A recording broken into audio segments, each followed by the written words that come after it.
l'isolation de vos combles avec la société Yep Habitat.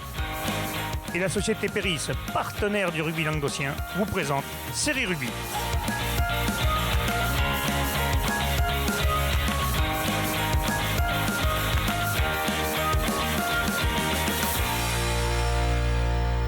Bonjour mesdames, messieurs, bienvenue à Série Rugby, votre émission sur rugby amateur de la 4e série à la Fédérale 1. Ah, aujourd'hui, il n'y en a qu'un chroniqueur. Bonjour Laurent. Salut Alain. Oh, vous avez vu, les autres, ils se sont échappés, ils ont tout chargé mardi soir. On va pas se disputer aujourd'hui. On ne se disputera pas, mais ils ont chargé mardi un peu, tu crois? Ouais, moi j'étais sage, donc ça va bien. Hein. Bon, mesdames, messieurs, on va remercier tous ceux qui sont venus, qui ont participé à Série Rugby. On va remercier surtout notre équipe.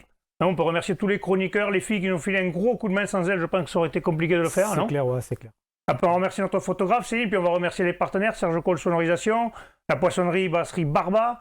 On va remercier la Nomada aussi, on a eu Altea Sécurité. J'en oublie sûrement, mais bon, Renaud m'en voudra pas. Et la mairie de Béziers, surtout. La mairie de Béziers qui nous a permis d'avoir ça. Et monsieur le maire, d'ailleurs, qui était présent, d'ailleurs, monsieur le maire.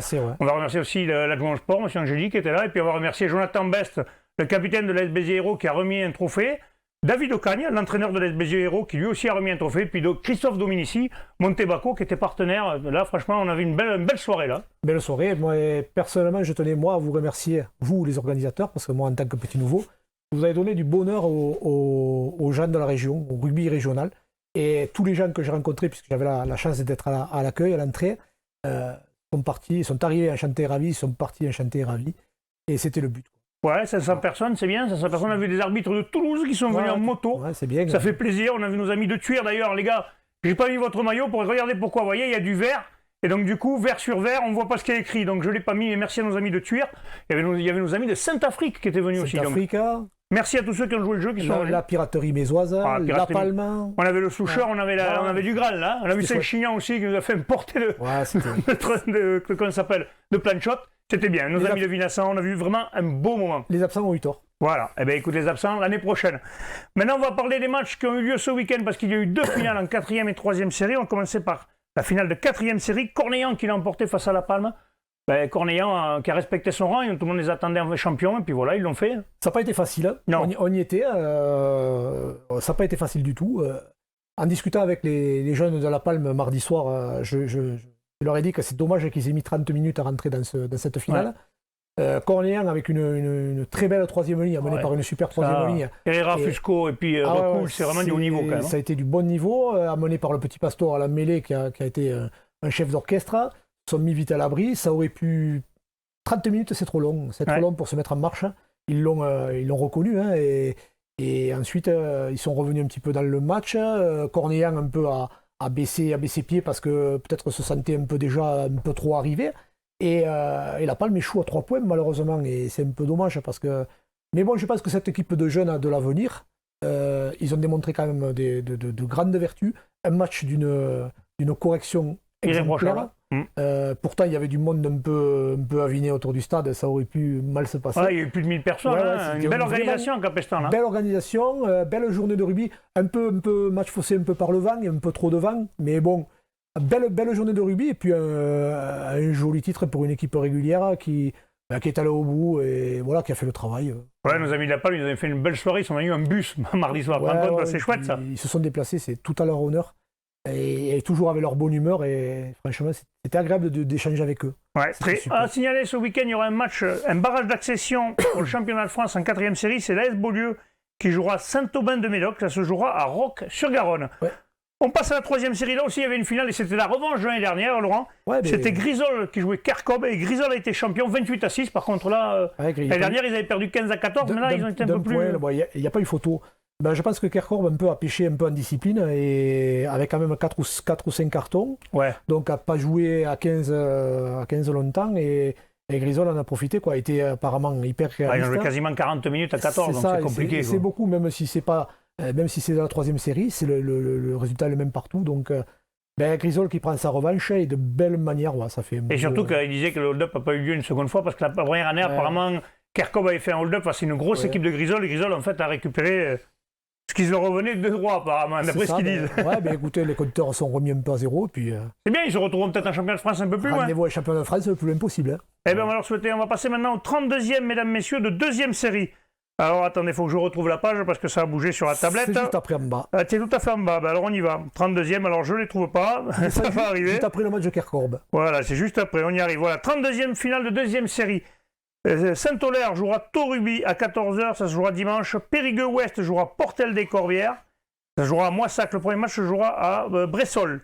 Chabieux jouera à Ers-le-Raguet, j'ai du mal à lire moi. C'est à Palavas dimanche à 13h30.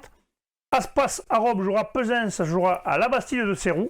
Moréas jouera Saint-Jean-du-Var, c'est une équipe corse. Oui. Ça se jouera à Vauvert, c'est du côté de Nîmes. Cruzy-Saint-Chinian jouera Miramont, là ça se jouera à Lézat-sur-Lèze. Luciana jouera le Béziers-Serre Sportirane, ça se jouera à Gardanne. Et Narbonne-Plage jouera les Marcassins, et ça se joue à Buzet-sur-Bèze, c'est ça? Tu arrives à lire? Toi, moi j'arrive pas à lire, c'est trop petit. Buzet-sur-Baïse. Buzet-sur-Baïse, ouais, dans le Lot, j'ai pas encore le nom. Oui. Bon là, on a quand même des belles affiches là. Ben, on a pas mal de représentants, mais avec une fois encore, on peut constater qu'il y aura de sacrés déplacements. Ouais. Ouais, Montréal, ils vont péter à Vauvert, ils jouent une équipe corse, donc je pense que pour les Corses, c'est plus loin pour eux le déplacement quand même. Oui, je pense déjà à l'avion à prendre. Mais le problème, c'est voilà, ça va être. Ce qu'on peut dire en règle générale, c'est que le 32e, c'est le match un peu le plus compliqué parce qu'on rentre dans la compétition. C'est celui-là qu'il ne faut pas rater de toute façon. Il ne faut pas le rater de toute façon, puisque derrière, tu sais qu'il n'y aura pas de repêchage. Après, les équipes que vont prendre les uns et les autres au niveau Occitanie, on les connaît pas du tout. Non. Donc ça va être un petit peu, c'est l'aventure du champion de France. C'est ce qui fait. L'aventure est belle, comme on dit.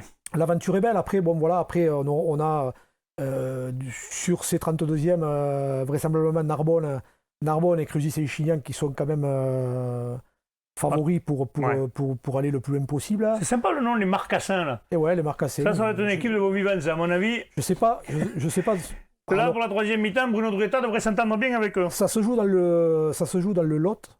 Ouais. Donc ça devrait être une équipe, je pense, du Sud-Ouest ou du Bordelais peut-être, si quelqu'un a des renseignements. Ouais, parce qu'on a Périgueux aussi, là, Périgueux qui a une équipe en deuxième série, qui joue contre Portel des Corbières. Attention, nos amis de Portel qui sont passés à côté en demi. Là, maintenant, il faut vite se ressaisir. Hein. Ouais, Périgueux, c'est le second club de Périgueux, puisque Périgueux, l'équipe Fagnon, je crois, joue en Fédéral 2 maintenant, il me semble. Donc non, il y aura des déplacements intéressants, des oppositions intéressantes. Après, on fera le bilan lundi, parce que c'est vrai qu'on part un peu dans l'inconnu, nous aussi. Voilà, donc on va pas faire de pronostic, mais on va espérer que toutes nos équipes d'Occitanie se qualifient. Souhaitez bon vent à nos équipes. Voilà. Allez, on passe à la première série, pareil, 32e de championnat de France. Le stade Buissonnet jouera à Alaric, ça se jouera à Montèche. Piège-Lauragais-Mallepère jouera à Verneuil, ça sera à Puy-l'Évêque. Orange jouera au Veillan-Cuxac, ça se jouera à Palavas. Donc il y a 2 matchs à Palavas ce week-end. Oui. Névian-Canet jouera Emac-Cor Archange. Je souhaite être des Basques, je pense. Les Basques, oui, non. Ça se jouera au Fousseret. Limoges jouera Olonzac-Minervois, ça se jouera à Moissac. Limoges, c'est pas l'équipe qui était en Fédéral 1, rassure-moi. Je pense que non, c'est pareil, c'est une équipe, deuxième équipe. Ouais, certainement une deuxième équipe de là-bas. Oléron jouera le stade de Lavelanet, ça se jouera à Cadillac. Poussan jouera le RCRT. Là, le match, par contre, est annulé. Le RCRT a pas déclaré forfait. Donc, Poussin est déjà qualifié. Ouais, c'est dommage. C'est un peu étonnant, oui. Ouais, et Rodia jouera au Sillon-Mazamet, ça se jouera à Saint-Gilles. Bon, nos amis Poussanais déjà qualifiés pour les 16e. Ouais. Bon, je pense que c'est moins bien parce que tu rentres pas dans le truc, quoi. Voilà, non, qu'est-ce que tu en penses? C'est un peu compliqué, d'autant que Poussin a perdu sa finale. Donc, il avait besoin vite de se remettre il avait besoin de se remettre dans la bonne dynamique. Et là, ça va être compliqué, quoi. Et donc, après, bon, peut-être pour mieux se préparer que les autres, travailler peut-être les semaines de jeu plus tranquillement, moins de risques de blessures, tout ça. Bon, après le déplacement le plus long, c'est peut-être Olonzac qui va à Moissac. Tarn-et-Garonne, ouais. Après, c'est un joli petit déplacement, mais bon. Le rugby, c'est le bus. Ouais, non, mais c'est le charme des 32e, fait du championnat de France en général. Tu voyages un peu, quoi. C'est un peu. Après, Ouveillan ne voyagera pas trop loin, puisque ce sera pas la masse. D'accord. Et nos clubs, après, nos clubs vont un petit peu avoir des destinations différentes.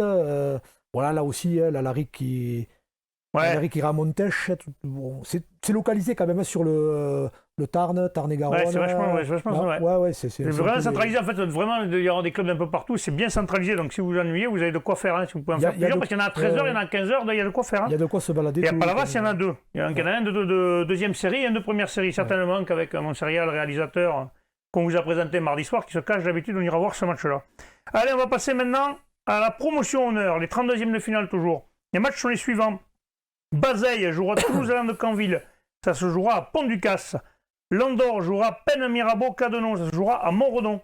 Saint-Gilles jouera Nord-Béarn-15, ça se jouera à Puy-Lorens. L'Union Saint-Astier-Neuvik jouera contre Foix à Castelnau-Mortatier. Ils 46. Mortatier. Mortatier, allez. Vinassan jouera Monestier-Trives, ça jouera à Leteil. Auteuil, ouais. Lège-Cap-Ferré jouera Cabestany Olympique à Bressolles. Et là, le match aussi pareil a été annulé. Lège-Cap-Ferré a déclaré forfait, donc Cabestany qualifié. C'est étrange aussi, ouais. Et Clermont-Aubière, Rugby jouera Fleury-Salcoursan, ça jouera à Sévrac-le-Château. À 16h, donc à mon avis, il doit y avoir un match avant aussi. Ouais, et là, il y aura un client parce que Clermont-Aubière, bon club hein, du Puy-de-Dôme. Ouais, très bon club. Ouais, j'ai fait un an là-bas en formation et très bon club formateur. Et je pense que Fleury aura maille à partir avec ce club qui est joueur. On va voir si nos amis pérignanais sont en grande forme. Nous Après, Cabestany encore qui poursuit, qui se retrouve qualifié pour les 16e. Pour les 16e, en plus en étant qualifié de dernière minute, puisque à la base ils n'étaient pas prévus pour le France. Donc c'est super pour eux. Ouais, donc ils ont passé un tour de plus. Voilà. Bon, après, c'est vrai que pour se mettre en forme, on le disait, c'est pas terrible. Vinassan, le champion, qui part un peu dans l'inconnu. Là. Ouais, voilà. Après, il y a la Landor aussi, il joue Pen Mirabeau quand même. Hein, là, c'est un club. Pen Mirabeau, c'est un club du côté de Marseille. On ne connaît pas le niveau. Après, c'est le niveau de promotion en PACA. Je sais pas du tout ce que ça vaut. Certainement que ça a dû se lever aussi, parce que le fait qu'avant, ils jouaient avec une poule où il y avait tout ensemble. Certainement que de participer avec les autres clubs dans la région, ça a dû faire évoluer le niveau. Parce que je sais pas, mais je pense que l'Andorre, quand même, devrait, sans faire de pronostic. Ouais, devrait passer.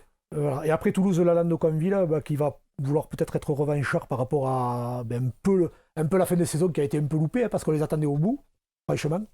Ouais, ben on va voir. Et ça va être une occasion de se relancer pour le championnat de France, quoi. Allez, on passe au 32e honneur. Soragou jouera Biscarrosse Olympique, ça se jouera à l'Erac. Le RC Gradignan jouera les Cévenons, nos amis d'Alès, à Muret. Et le rugby Causse-Vézère jouera l'Union Sijan-Port-la-Nouvelle à Fronton. Là, c'est pas mal ça. Voilà, j'ai la tablette qui part en vrille dès que je change le truc. Donc là, après victoire en barrage de Sijan, ils avaient gagné contre le Moulin, ils avaient gagné 20-10. Ouais. Par contre, Saint-Afrique a perdu contre Lectoure, c'est dommage. Saint-Afrique a été éliminé, 31-17, c'est un peu... C'est un peu dommage, ça. Ouais, c'est un peu dommageable parce que c'est une équipe sur laquelle on comptait en France. Et puis ils voulaient monter, je pense qu'il fallait faut arriver en 8e ou en quart pour monter, je crois, non, fédéral vu la nouvelle réglementation, je sais pas, je pense qu'il faut aller... Au moins un 8e, hein. Au minimum un 8e, ouais. Et là, finalement, les deux équipes qui sortent un petit peu, c'est le RC Cévenol qu'on n'attendait peut-être pas à ce niveau, et Sijan, qui continue son petit chemin. Victoire en barrage. Ils se déplaceront du côté de Toulouse pour jouer Causse-Vézère. Qui c'est Sijan, ça peut... Ouais, ça peut passer, là. Ça peut faire un bon représentant de plus. C'est une équipe de phase finale. Sijan, ils aiment ça. Ouais. Allez, mesdames, messieurs, maintenant, on va passer au match de fédéral. On va vous parler des matchs qui ont eu lieu ce week-end. D'abord, on va commencer par la fédérale 3, les 32e de finale qui ont eu lieu ce week-end. Il y avait Jacou qui recevait Saverdin, match nul 20 partout. Cavaillon qui recevait Thuir, victoire de Cavaillon 19-6. Revel qui recevait Gimont, victoire de Revel 26-13, avec un bonus offensif. El Naturteza qui recevait Arpajon Vénazès, victoire de El Naturteza 25-7. Et le Stade Piscinois qui recevait Saint-Marcelin Sport, victoire de Saint-Marcelin Sport 20-17, bonus défensif. Il faut les citer, 20-17. Il faut les citer ces bonus, parce qu'en cas d'égalité... On en avait parlé, les points de bonus, que ce soit offensif, défensif, feront la différence et compteront. Après, ballottage favorable pour Saverdin. Pour Revel aussi. Revel et Elna. Après, ça va être... Après, le Stade Piscinois, ça va être plus dur maintenant. Ça va être compliqué parce qu'ils sont tombés, on le savait, c'était pas une surprise. Une très belle équipe de Saint-Marcelin, mais néanmoins... un score étriqué avec un bonus. À savoir qu'au match retour, Pézenas sera privé de Béradouin, leur buteur. Romain, un geste quand même qui l'honore. Un carton rouge apparemment qui est sorti pour un joueur de Pézenas. L'arbitre s'est trompé, il est allé se dénoncer à la fin du match. Donc il ne pourra pas jouer le match retour. Voilà. Donc, c'est bien d'avoir des joueurs encore avec des valeurs. C'est un geste qui l'honore, parce qu'il n'est pas habitué des mauvais gestes. Donc il a senti un petit peu peut-être le boulet. Et mais ça ne m'étonne pas de lui. Voilà. Après, Elne sans prendre le bonus, a pris quand même 18 points d'avance sur Arpajon. Et puis c'est un promu quand même. C'est un promu d'honneur qui monte en fédéral et qui à l'arrivée se joue les phases finales. C'est joli quand même. Oui. Alors que même si Revel quand même a pris 13 points d'avance au retour, Ouais, mais attention. Gimon, ancien pensionnaire de Fédéral 2. Il va falloir aller se les cogner là-bas. Ça va être difficile parce qu'il va y avoir énormément de monde, ça risque d'être la fête. Et, voilà. Et pareil pour Thuir. Thuir à 13 points de retard. Et bien justement, Thuir, ça sera le match que nous filmerons. C'est le live de ce week-end, mesdames, messieurs. Thuir qui recevra Cavaillon. Et donc, du coup, là. Moi, j'ai confiance. Ouais, pourquoi pas. J'ai confiance, c'est une équipe, c'est une belle équipe. Et puis chez elle, elle est toujours compliquée à manœuvrer. Intraitable. Moi, je pense que ça va le faire pour Thuir. Saverdin-Jacou, je pense que Saverdin, ça devrait l'avoir plus facile. Enfin, attention, on n'a pas dit qu'ils avaient gagné avant d'avoir joué. Hein. Attention, parce que, ouais, mais bon, je pense que Saverdin à domicile, quand même, devrait. Ouais. Brevel se déplacera à Gimont. Là, elle n'a tourné donc à Arpajon-Vénazès. Et puis le stade de Pissinois à Saint-Marcelin. On va leur souhaiter à tous un bon. Je vais me mettre un peu plus au milieu de l'écran. Là, on va leur souhaiter à tous un bon résultat, hein, qu'on ait quelques représentants. On l'espère. Allez, les 32e de finale maintenant de Fédéral 2. Ça sera le premier match. Donc, Aviron-Gruissanet recevra Annonay. Agde recevra Rumilly. Saint-Jean-de-Royan recevra Saint-Raphaël-Fréjus. Et Saint-Priest-Rugby recevra Château-Renard. On va surtout se focaliser sur les clubs de la région, hein, que ce soit Gruissan ou Agde, qui auront intérêt à capitaliser au match aller, parce qu'ils vont avoir quand même 2 sacrés déplacements après au match retour à Annonay et à Rumilly, 2 clubs qui sont quand même...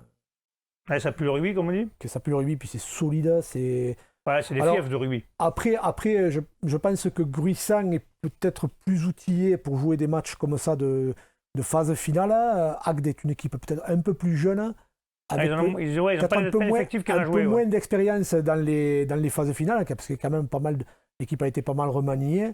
Et Gruissan, par contre, je les vois capables de faire, parce que comme depuis le début, bon, ils annoncent pas trop les ambitions, mais là l'appétit vient mangeant. Et je les vois bien figurer. D'accord. Donc, j'espère que Agde va bien capitaliser aussi au match aller pour pouvoir aller à Rumilly un peu plus tranquille, mais ça risque d'être compliqué. Après, Saint-Raphaël à Saint-Jean-Royan, bon, mais pourquoi pas? Parce que Saint-Raphaël quand même fait une très belle saison. Attention à Saint-Jean-Royan, c'est une ambiance de feu, un public qui est proche, très hostile. Très hostile. Dans la limite de la régularité, mais très hostile, quoi. Je veux dire, mais bon, c'est une terre de rugby aussi, Saint-Jean-Royan, on ne s'en rend pas compte, mais bon, ça va être dur. Hein. Ça va être très dur. On va leur souhaiter bonne chance. Et puis, nos amis le Château-Renard à Saint-Priest. Château, quand même, qui a été premier. Il mérite de faire un coup là-bas. Qui devrait faire quelque chose, quand même. Ouais. Allez, on passe maintenant au 8e de finale de Fédéral 1, mais du Manoir. C'est le challenge du Manoir. Nous avons Nîmes qui se déplacera à Mâcon et Narbonne qui recevra Trélissac. Alors, dans les 2 confrontations, on aura quand même un petit avantage pour Nîmes qui recevra un match retour. Ouais. Donc, qui se déplace à Mâcon, qui est une terre de rugby aussi, qui est ancrée au niveau rugby. Donc Nîmes même peut se permettre à la rigueur de gérer un petit peu son match, à la différence de Narbonne, qui peut pas, d'autant plus que Trélissac reste sur un très bon résultat en ayant battu, la seule équipe à avoir battu Rouen. Ouais. Bon, qui Rouen elle-même avait 8 ou 9 espoirs dans l'équipe, mais attention, mais enfin, ils les ont battus. La seule équipe à avoir battu Rouen, et qui, Narbonne de plusieurs, se déplacera à Trélissac pour le match retour. Donc, il y a intérêt de faire des points à la maison. Là. Et si Narbonne venait à passer l'obstacle Trélissac, on pourrait se retrouver en quart de finale, Narbonne-Aubenas.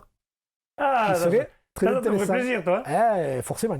Donc, à voir avec Renaud, ça peut être intéressant par rapport à ce quart de finale. C'est bien, et surtout, ça serait bien surtout que nos 2 représentants fassent quelque chose. Sachant que Narbonne va jouer dorénavant à Cassayette, ne jouera pas on va jouer dans le temple Narbonnais. Parc des Sports.